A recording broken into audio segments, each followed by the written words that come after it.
It took the United States Congress 16 years to finally endorse a national holiday for Dr. Martin Luther King Jr. But it finally happened. In Birmingham, in Alabama, several thousand people marched in a city where once they faced dogs and water cannon. There were large and small events in many cities, all intended to keep the dream alive. The holiday was not observed everywhere. In some states, schools and businesses did not close. And there were echoes of the ugliness as well. In Buffalo, New York, a statue of Dr. King was whitewashed overnight.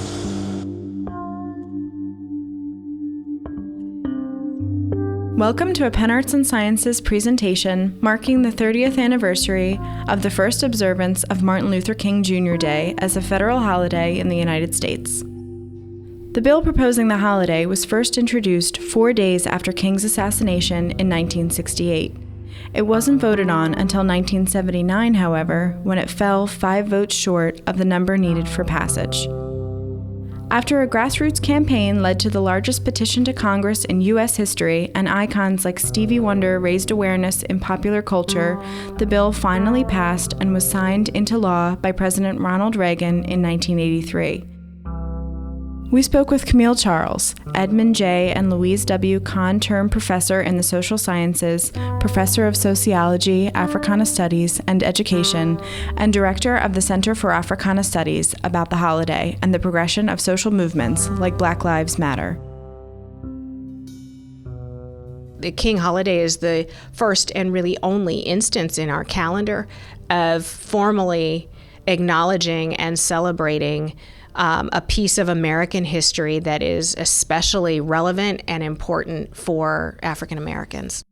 I had always been shocked and remained shocked, that there were states that still didn't recognize the holiday, well into the 90s.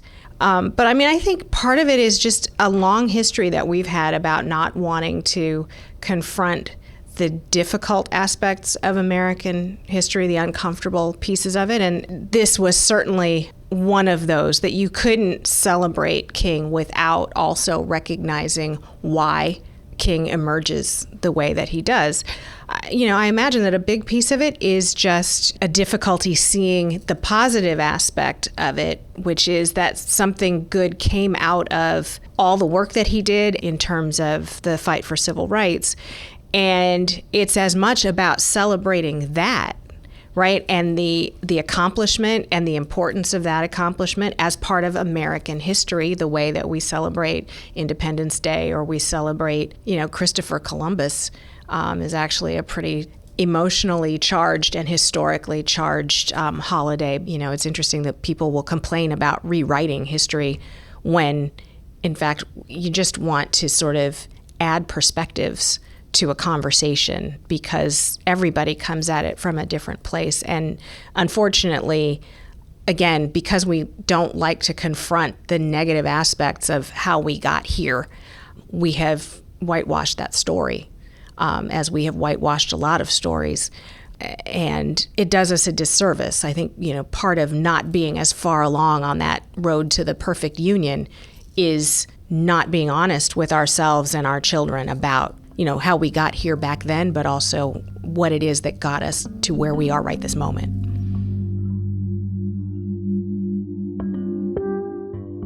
It's certainly the case that there was a formalized effort by the U.S. government to make King out to be something other than what he was, because I think they saw what he was doing as potentially threatening, given just sort of long-held stereotypes and fears about what a motivated and active Black populace might do.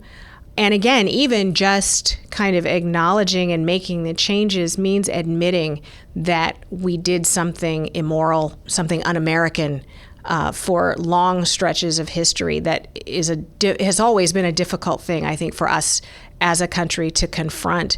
And I think with, rank and file Republican Congress people, for example, or even Reagan Democrats, they're having to keep a constituency happy, and they perceive that constituency to be racist and opposed to the idea of celebrating any of this.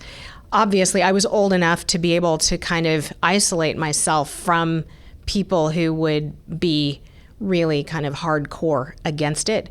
So I just remember kind of in the popular press, on the local news and those kinds of things, more the inconvenience of it, all of the protests and figuring out the calendar. Why are you making it such a big deal? In much the way I think you hear people complain now when Black Lives Matters protest and they screw up the train schedule or they block the intersection and why do you have to interfere with my life in order to get this done kind of attitude, not really realizing that that's how you get things to change. You have to make it as uncomfortable and inconvenient for other people as it is for you. I think that there are a lot of people who have been looking for or waiting for, somebody or a few people to fill that void. Whether you're talking about Martin's void or Malcolm's void or the Black Panther Party's void or some combination of that, because I think, most Blacks saw aspects in each of those that they could relate to and identify with.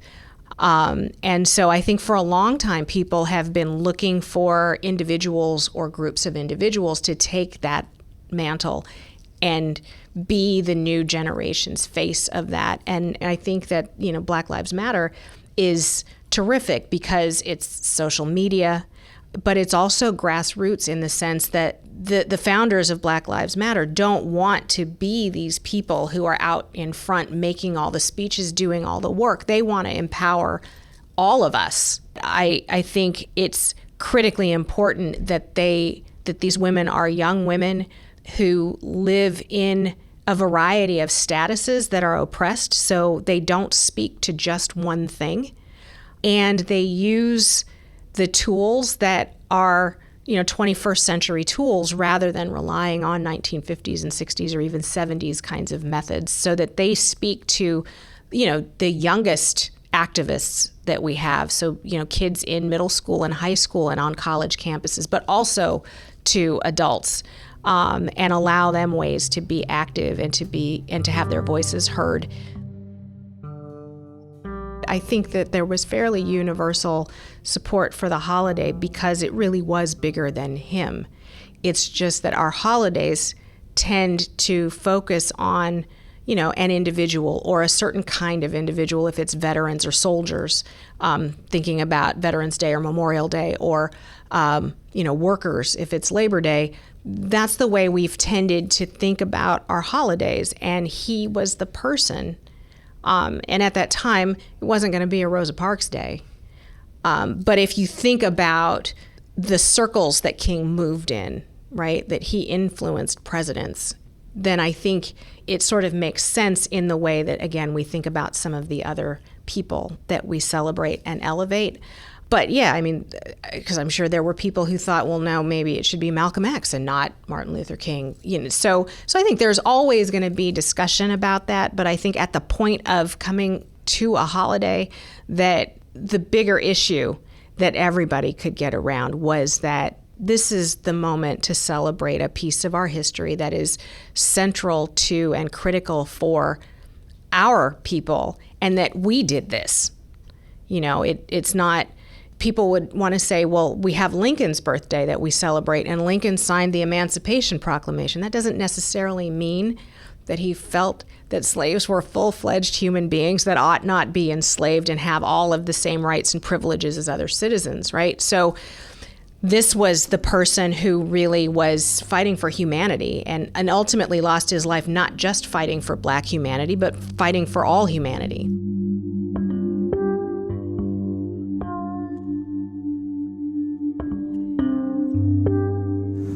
All right-thinking people, all right-thinking Americans are joined in spirit with us this day as the highest recognition which this nation gives is bestowed upon Martin Luther King Jr.